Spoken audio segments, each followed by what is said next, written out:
So you want to film your fishing trips.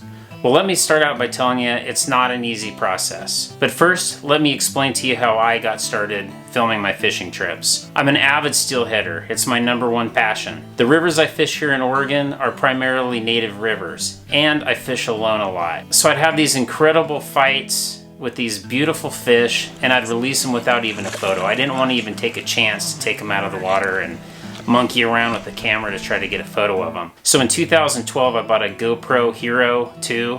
I've actually got it right here.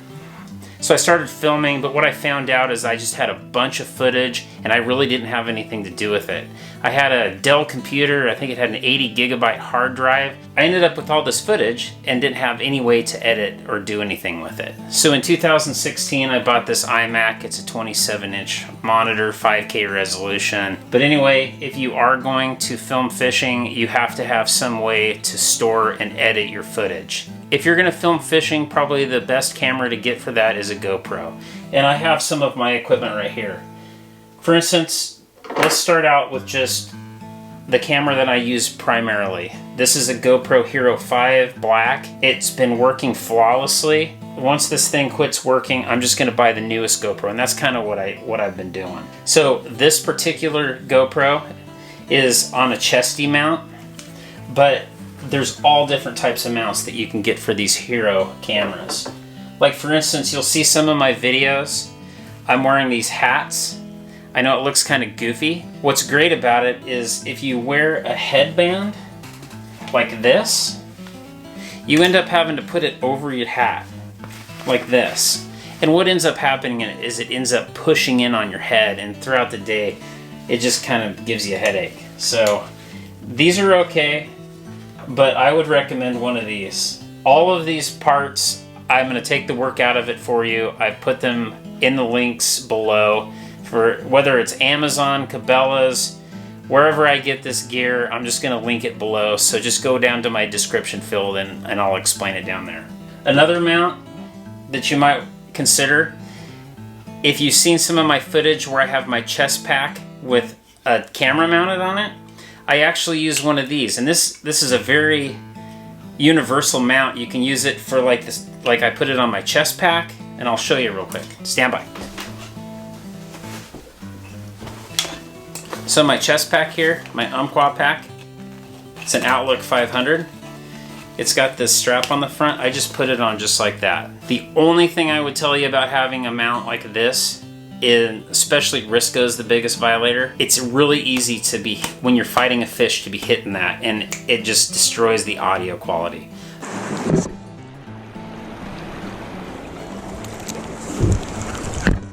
But the other thing these can be used for is for like a backpack strap. So very versatile. Again, I'll put all of these things in the comment field so that you don't have to go and dig around for all these things, for all these parts, all these mounting systems. But there are so many different mounting systems, you'll be surprised. Now, the next thing you want to consider is, do you want to film your fishing videos just for your own purposes? Or are you planning on putting them on YouTube? If you're planning on putting them on YouTube, you need to think about audio quality.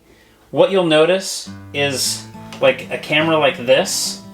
This is a Hero. I use it oftentimes for just underwater footage, but I'm gonna turn it on and I'll explain to you just how poor the audio quality is. So I'm gonna turn it on. So here's the audio using the Hero, and here's the audio on my Canon M50 with the external Rode mic.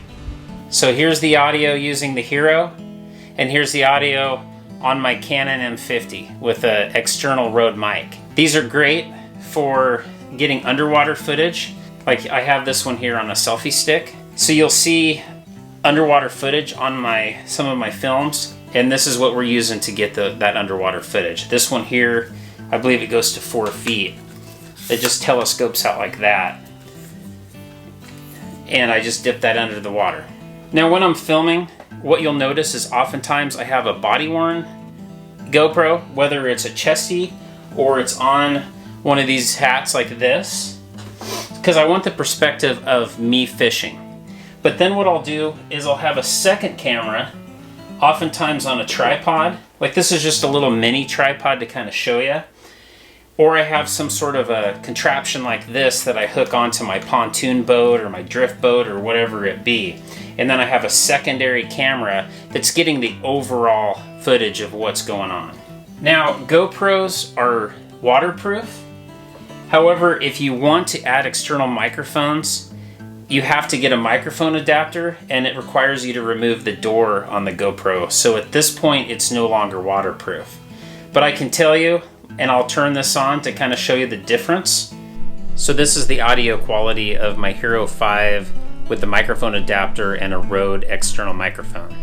And a quick tip, if you're using an external microphone with a GoPro, you can't do the one button push to turn it on. You need to turn the GoPro on first and then hit the shutter button, because otherwise the audio won't turn on.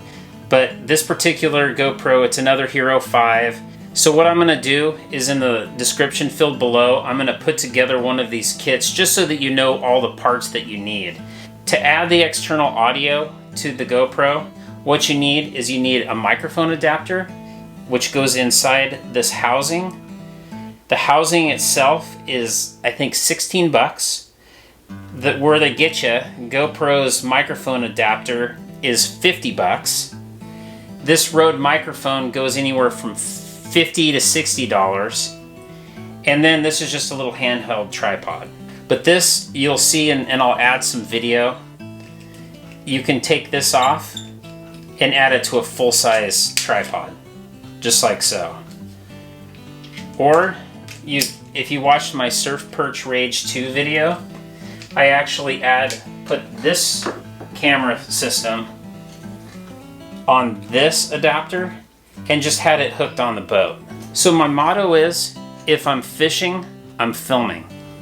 So it seems like a lot of work, and it kind of is, but once you get used to it, it's not really that big a deal. But if you're gonna be filming for 8 hours straight, these GoPros, they last about an hour, maybe an hour and a half. You need to have a bunch of different batteries, or you need to have a system to charge the battery that's in the camera itself. So you can see here's my GoPro Hero 5 batteries. There's 6 of them right here. So when I get down to about 25% battery life, I just switch the battery out. What I do is I keep them in these little bags.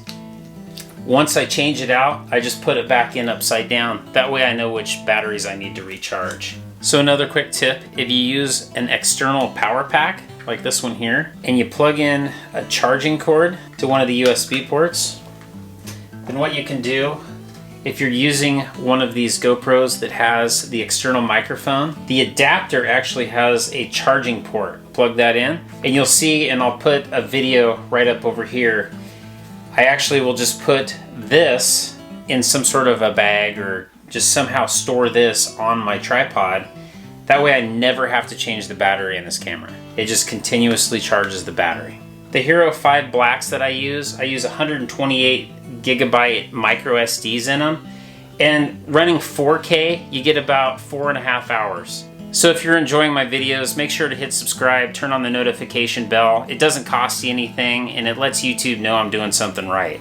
If you have any questions about any of this gear, I get back to everybody, so leave the questions in the comment field. And if I've earned it, hit the like button. And I'll just remind you that all of the links to all of this gear is in my comment field. I've taken the work out of it for you. I've wasted tons of money and tried out lots of stuff. And this is the stuff that's worked for me. So again, I'll put some kits together for you below if you want to check those out. And thanks for watching.